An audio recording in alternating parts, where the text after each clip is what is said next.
इस वक्त की बड़ी खबर आपको बताते चले जो कि आ रही है लखनऊ से।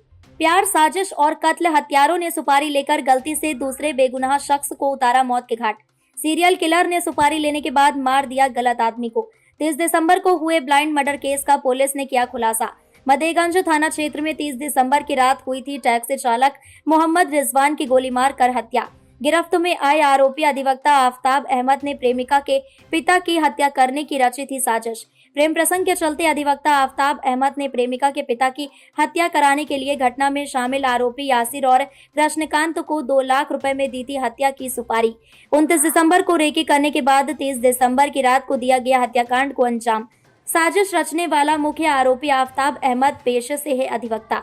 पुलिस ने खुलासा करते हुए 3 आरोपियों को किया अरेस्ट। साथ ही पुलिस ने अवैध तमंचा, 14 जिंदा कारतूस, घटना में शामिल बाइक व 3 सेल फोन भी किए बरामद। इसका आज खुलासा करेंगे, क्या है पूरा मामला? देखिए, थाना मदेगंज क्षेत्र में 30 तारीख को संदिग्ध हालत में एक व्यक्ति जिनका नाम मोहम्मद रिजवान है, उनका शव बरामद हुआ था। उसके बाद इस संबंध में मुकदमा सुसंगत धाराओं में थाना मदेगंज में पंजीकृत हुआ। जब सर्विलांस टीम हमारी जो एसओजी है वो और स्थानीय पुलिस द्वारा जब इस घटना के अनावरण संबंधी कार्रवाई शुरू करी गई तो अंततः 3 व्यक्तियों की इसमें गिरफ्तारी हुई है। आफ्ताब अहमद, यासिर और कृष्णकांत, जिनके द्वारा सुनियोजित तरीके से षड्यंत्र रच करके हत्या को अंजाम दिया गया है। घटनाक्रम कुछ इस प्रकार सामने आया है कि आफ्ताब अहमद जो हैं वो ये मुख्य आरोपी हैं जिन्होंने योजना बनाई थी। इनका एक महिला के साथ संबंध होने की बात सामने आई है, जिनके पति और पिता दोनों की हत्या करने के संबंध में इन्होंने अपने परिचित यासिर से संपर्क स्थापित किया और पूरी योजना बताई और यासिर ने कृष्णकांत को इसमें शामिल करते हुए और घटना को अंजाम देने का फैसला किया।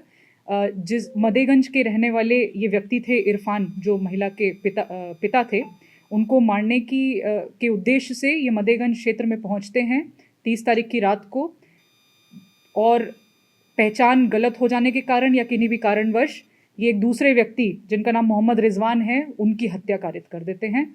अवैध असलहा जो इन्होंने प्रयुक्त किया था उसको बरामद कर लिया गया है। इसके साथ ही कारतूस बरामद किए गए हैं, मोबाइल फ़ोन जिसके माध्यम से इन लोगों का आपस में संपर्क रहा, व्हाट्सएप आदि पर भी ये संपर्क में रहे थे योजना बनाने के दौरान और उसके बाद भी उसको बरामद किया गया है। मोटरसाइकिल जो प्रयोग करी गई थी उसको भी इस पूरी घटना में जो शामिल था बरामद कर लिया गया है। इस ब्लाइंड मर्डर का जो है सफल अनावरण आज पूरी टीम द्वारा किया गया है। बहुत ही क्रिटिकल एविडेंसेस इसमें मिले हैं और कई सारे ऐसे सबूत हमें इसमें मिले हैं जो कि घटना को पूरी तरीके से साबित करते हैं।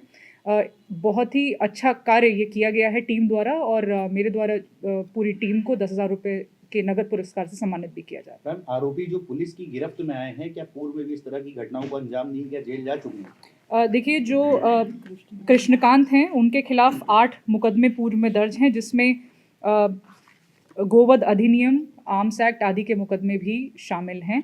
इसके साथ ही जो यासिर हैं उन पे भी पूर्व में एक मुकदमा 506 कैसरबाग का रहा है। जो आफ्ताब अहमद हैं वो पेशे से अधिवक्ता बताए जा रहे हैं और जो महिला है जिनसे इनका संबंध था वो इनकी जूनियर की तरह से काम करती थी इनके साथ। इनका ये प्रथम मुकदमा इनके विरुद्ध दर्ज हुआ। कितनी गोली मारी?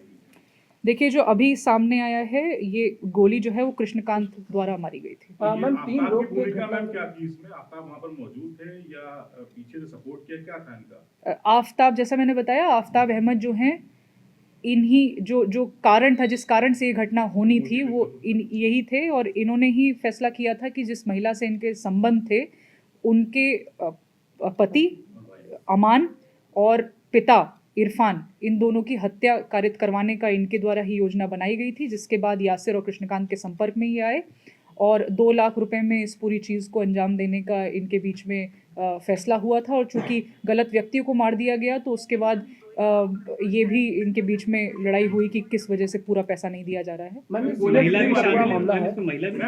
इसके संबंध में जांच चल रही है। कितनी गोली मारी थी?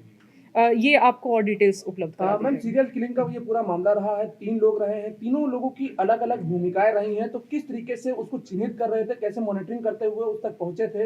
हत्या करने के बाद जो शव था उसको ठिकाने लगाने की जो अगर बात की जाए, कैसे तीनों लोगों ने अलग अलग भूमिका निभाई थी? देखिए, इसमें रेकी करने के लिए जो अभी तक की इन्वेस्टिगेशन हुई है उसमें यासिर और कृष्णकांत मदेगंज क्षेत्र में गए थे और उसके बाद वहाँ पे इन्होंने चिन्हित कर लिया था कहाँ पे ये कार्रवाई की जानी है। लेकिन फाइनली जो मारने का काम था वो कृष्णकांत द्वारा किया गया था। इस तरीके से ये पूरी एक्टिविटी हुई है। तो शुरुआत होती है आफ्ताब अहमद के प्लान से, यासिर के माध्यम से कृष्णकांत तक पहुंचते हैं, उनको हायर किया जाता है गोली मारने के लिए, हत्या करने के लिए, और चूँकि और पूरा पेमेंट फिर नहीं हो पाता है क्योंकि गलत व्यक्ति को मौत मैम के घाट ट्रेन उतारा गया। पर्सन में पूरी ये घटना की गई है, क्या इसमें जो महिला की अगर बात की जाए उसका भी रोल अहम माना जा रहा है? क्या उसको इस घटना की पूरी जानकारी थी साजिश के तहत पूरी?